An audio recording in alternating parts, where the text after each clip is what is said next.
بسم اللہ الرحمن الرحیم۔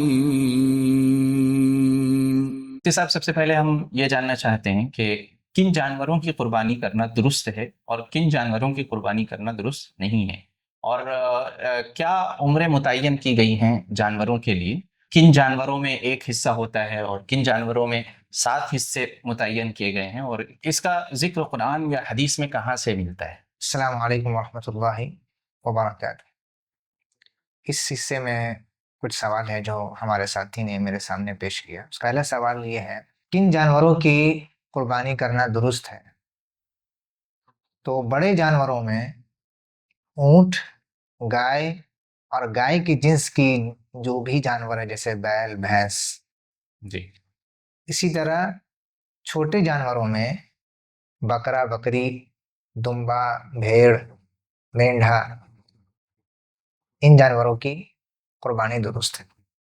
چھوٹے جانوروں کی جو عمریں ہیں وہ بکرا، بکری، دمبا، بکرا بکری کے لیے 1 سال کا ہونا ضروری ہے، اچھا، اور اگر دمبا، بھیڑ اور میڈھا اگر اتنا صحت مند اور تندرست ہو کہ اگر اسے 1 سال والے جانور کی بھیڑ میں اگر اسے چھوڑ دیا جائے تو فرق کرنا اور امتیاز کرنا مشکل ہو، جی، تو اس صورت میں 6 مہینے کا دمبا اور 6 مہینے کا مینڈا اور بھیڑ کرنا بھی درست ہے، اس کے علماء نے اجازت دی ہے۔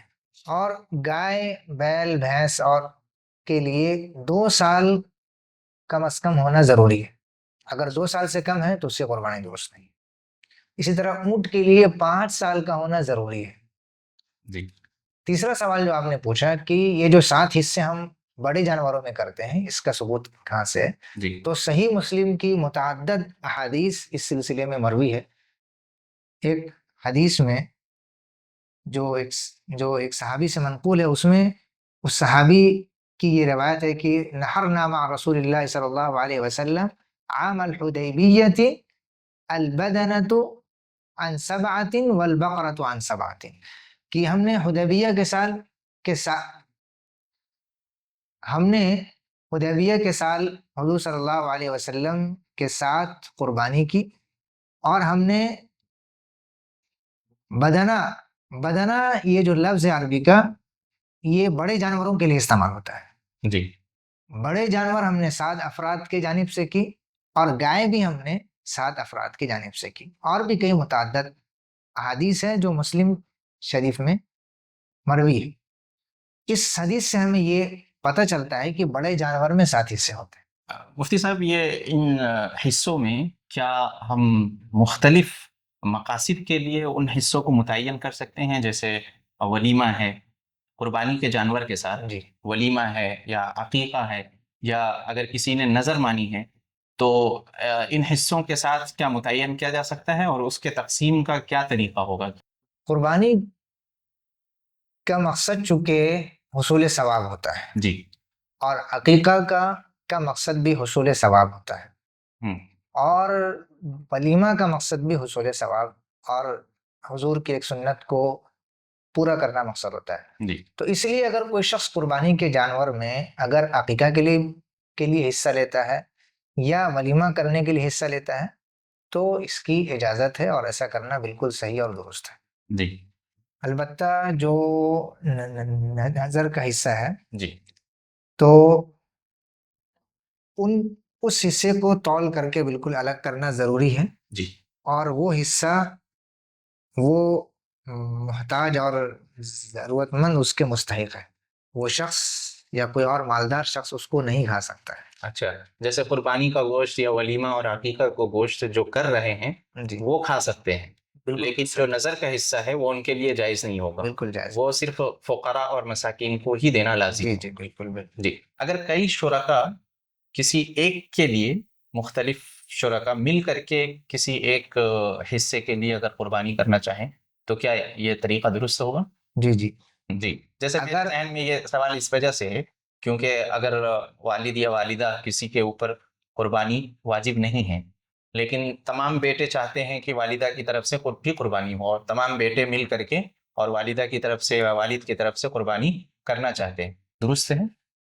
جی، اگر نفلی طور پر جی اور ثواب پہنچانے کے مقصد سے اگر کئی شرکا مل کر جی کسی ایک کو ثواب پہنچانے کے لیے، چاہے وہ پورا کا پورا جانور ہو جی یا جانور کے کسی حصے میں، اچھا، 7 کئی حصوں میں سے کوئی ایک جی حصہ۔ کوئی ایک حصہ میں اگر کئی شرکا مل جائیں اور اس کا مقصد نفلی طور پر کسی کو ثواب پہنچانا ہو جی، تو ایسا کر سکتے ہیں، بالکل درست ہے۔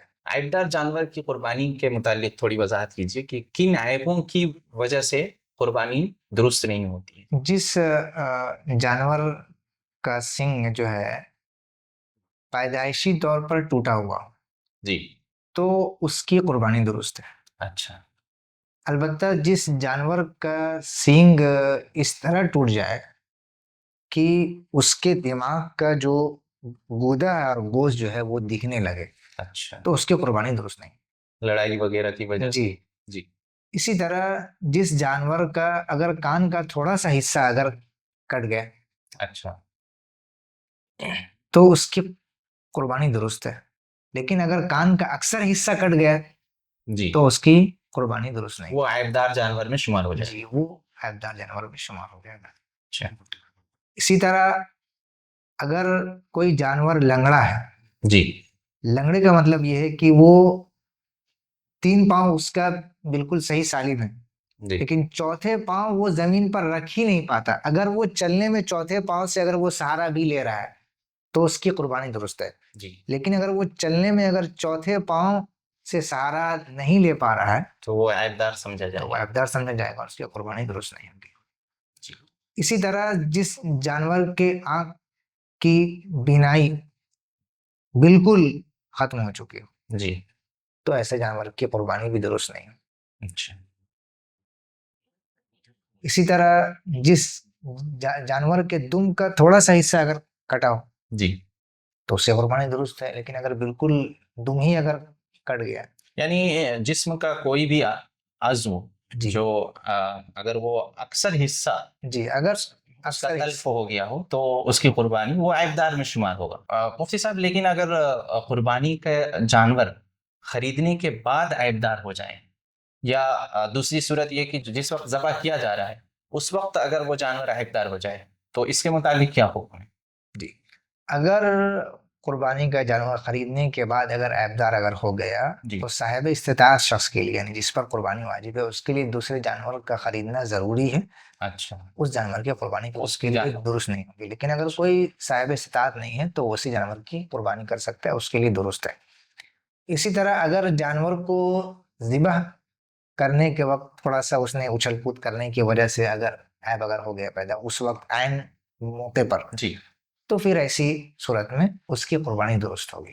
حاملہ جانور کے متعلق کیا حکم ہے؟ کیا یہ عیبدار جانور میں شمار کیا جائے گا؟ اسی طرح مخنث جانور یا کوئی جنگلی جانور جو حلال ہو جیسے ہرن وغیرہ ہے یا گھوڑا وغیرہ ہے تو ان سب جانوروں کے متعلق کیا حکم ہے؟